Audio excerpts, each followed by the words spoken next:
आर्थिक गणना यानी इकोनॉमिक सेंसस देश के आर्थिक विकास की बुनियाद है। इसके लिए आपको अपने यूएसएफ एरिया के हर घर, ढांचा, दुकान, कारखाने में जाना होगा। वहां सवाल पूछने होंगे, जानकारी लेनी होगी और अपनी जानकारी को अपने सुपरवाइजर को सौंप देना होगा। कोई भी साक्षात्कारदाता आपको सही जानकारी देता है तो उसके पीछे आपके सवालों से ज्यादा आपका व्यवहार महत्वपूर्ण होता है। सबसे जरूरी है कि आपका व्यवहार विनम्र हो, जो विश्वसनीय और प्रेरक भी हो।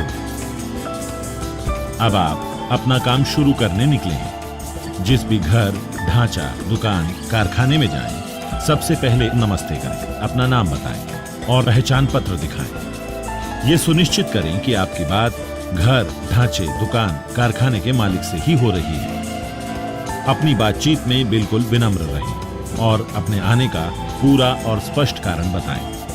अपने काम और अपने काम के साधन जैसे टैब, नोटबुक, प्रश्नावली आदि के बारे में बताइए और फिर बातचीत शुरू करें। उस भवन में रहने वाले परिवार के मुखिया का नाम तथा किए जाने वाले उद्यम के बारे में जरूर पूछिए।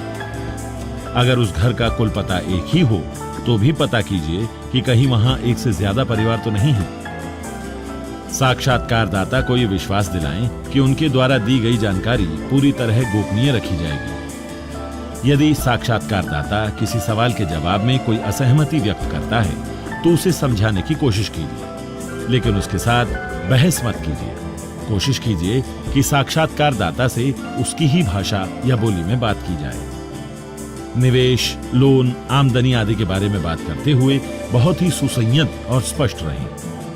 साक्षात्कारदाता को स्पष्टतः बताएं कि यह जानकारी आर्थिक गणना से संबंधित है और इसका उनके व्यापार या कार्य से कोई लेना देना नहीं है।